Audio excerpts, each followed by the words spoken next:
who does finish fourth in the AFC, not NFC North? Well, I mean, come on. Let's Browns are fourth, Ravens are first. Let's just fill it in right there.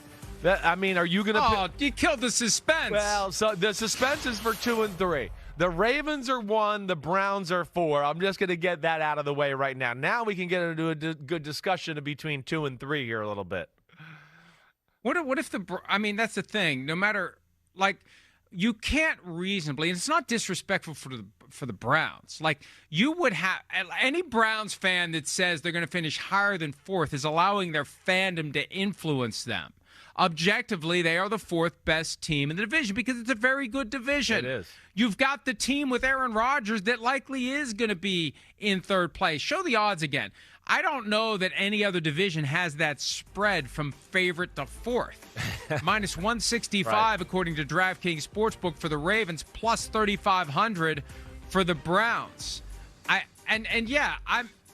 think the odds go exactly the way I would go with it. Browns fourth, Steelers third, Bengals second. I don't know. Under what circumstances would the Steelers finish higher than third when they're competing with the Bengals and the Ravens? Well, I think that, one, we don't know what to expect from that Steelers offense, right?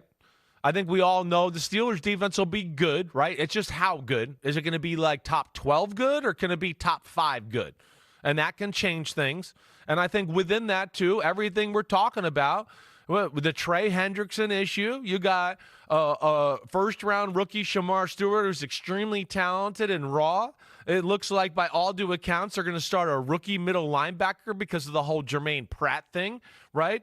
They got guys moving around in the secondary. So that's where I do think, hey, if the Bengals get off to that 2-2 start or something like that, and the Steelers end up, early on in the year, they're 3-1 and they're finding their footing, and all of a sudden they're getting better on offense. Do I think it's crazy to think that the Steelers could be the number 2 team? No. There's some major questions about the Bengals, but I'm going to put the Bengals second, yes, because I'm going to put faith in Joe Burrow and what they've got there, that they're special enough to overcome some of those defensive deficiencies right now and be able to do that. But it's not crazy. It could happen. And again, it's not a hot take. It's an objective assessment of the situation. And Aaron Rodgers is the one that chose to go to Pittsburgh. And I know that when the dust settles, Week 18, the Steelers will probably be good enough to get one of the playoff berths in the AFC, and maybe they will finish second. Maybe they'll win the division. I don't know. Injuries are really the factor here. And it's bad form to name names when we're talking about potential injuries, but we know the injuries that could derail a team's season. Well, they got some older guys. They have older guys, the Steelers. Right. I'm saying other teams. Oh, yeah, other teams they're competing against. The teams that we have on the short list to be the best in the conference, best in the division, you get a few key injuries and everything changes. And I say that because it seems like that happens. It's a surprise when it doesn't happen, that there's some team that was viewed to be an elite contender that has its hopes dashed by a serious injury. That's one of the realities of going out there and playing the games starting week 1. Hell, it's one of the realities now. You're kind of holding your breath, waiting to see if there's a key injury to a player that would change everything going into the season. So that could get the Steelers higher than third. But in the unlikely event that everyone stays healthy all year long, I don't see how the Steelers overcome the Ravens or the Bengals. And I said when Ben Roethlisberger was getting close to the end of his career, and the Ravens had Lamar Jackson, who'd already won an MVP. The Bengals had Joe Burrow, who looked pretty good so far before Roethlisberger retired. And the Browns had Baker Mayfield, and if they hadn't gotten into the Deshaun Watson mess, they still may have Baker Mayfield. Right. I said the Steelers were in danger of getting left in the dust in the division if they didn't make good moves at quarterback post Roethlisberger. And but for the Browns being the Browns, because the Browns is the Browns, but for that, they would be left in the dust. Yeah. I mean, their toughness, their culture, their coaching, their game managing has allowed them to exceed expectations in years where they had lesser than quarterbacks. And again, that's a little bit of the gift and the curse of Mike Tomlin, where I'd go, that team's not really a playoff team, but he's so damn good at coaching. They're so tough. They're so physical. They play all three phases of the game that he gets them in the playoffs and they lose. And everybody goes, he can't win the playoffs. And I want to go, damn, he's only a short list of guys that I think could get some of those teams into the playoffs. That's my honest opinion there. But this division, like you said, it's got some heavy hitters. It's fun to watch. We got big-time quarterbacks, especially with those top three teams. And really, to me, this is it. The Ravens, this is the year. That's the story. The Ravens are stacked. Their team is only second to the Eagles as far as the most well-built, talented team in the sport. And They have one of the greatest quarterbacks in the history of the game who has yet to step on the field at the Super Bowl. So I just look at them and go, this is the year. They should have been in the Super Bowl the last 2 years. They kind of messed that up. This year, they got to get there. If they don't, they got some contracts coming up here where they're going to have to pay the Pied Piper here, and I don't know if the team is going to be exactly the same next year. It feels like it's the Ravens' year. Let's see if they can take advantage of it. And I just think the fact that they have consistently failed to cash in will add to the pressure. It's going to be. Everything changes. When you get to the postseason, everything changes. The vibe changes. The regular season's over. It's done. There's no tomorrow. You have to win now or you go home. And the weight of the world from all your past failures is on your shoulders if you allow it. I've said they should have, group psychology ready for the whole team, how to forget, how to process, how to properly deal with the narrative that you've created by failing to get to the Super Bowl. Yeah. Being the 1 seed twice with Lamar Jackson. The 2 MVP years, they were the 1 seed, and they didn't get to the Super Bowl. So a lot of pressure on the Ravens, but not in the regular season, and they'll probably be great. But that's high praise. Second most talented team in the NFL. I think so. And Lamar Jackson, an all-time great, and the great, one of the all-time greats to not make it to a Super Bowl so far. With Josh Allen. That's where I was going to go. To me, that's some of the biggest storyline in football this year. Is that two of the greatest quarterbacks we've ever seen have yet to go to a Super Bowl. Josh Allen and Lamar Jackson are as good as anybody in the history of the sport. They are Hall of Famers. They are upper room Hall of Famers for my money. But I understand you got to have a resume and some hardware to go along with that. And they're chasing that. But it feels like they have the pressure almost of like a Steve Young did, right?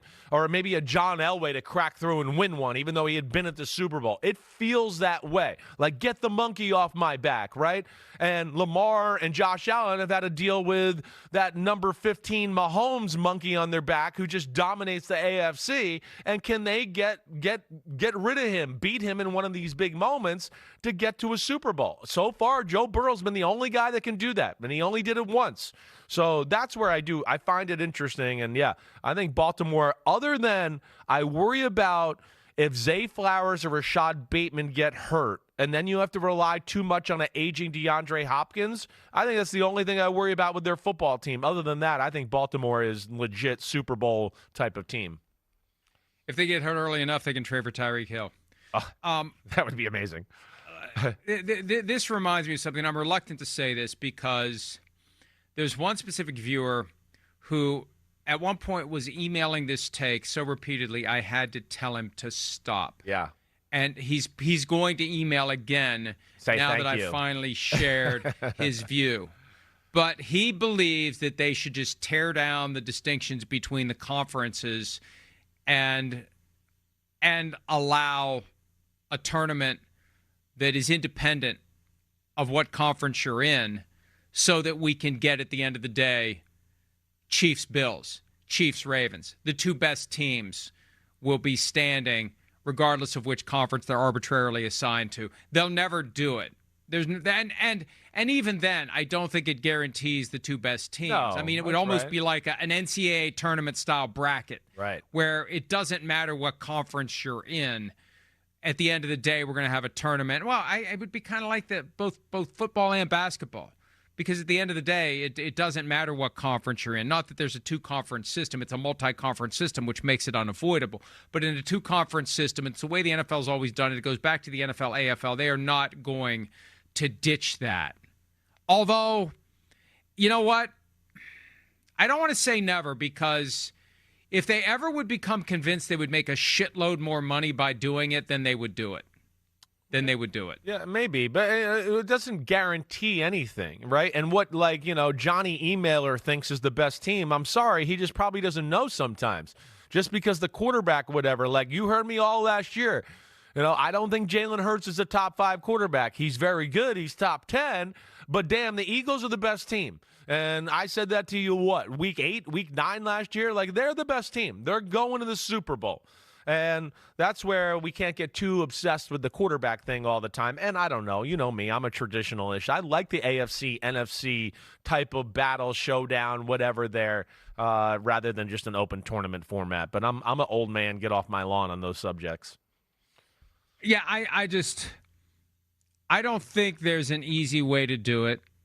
I don't know how you would seed across conferences, but if I think back to this because illogical decisions get made based upon the desire to make more money. The idea of wiping out the reseeding based upon record in the conference, and who cares if you won the division. That's all driven by creating more compelling games late in the season, i.e. make more money. If they did see a path toward making a lot more money from doing it, they would at least consider. Hi, it's Mike Florio. Thanks for watching PFT on YouTube. Hit subscribe for the latest news and analysis from Pro Football Talk.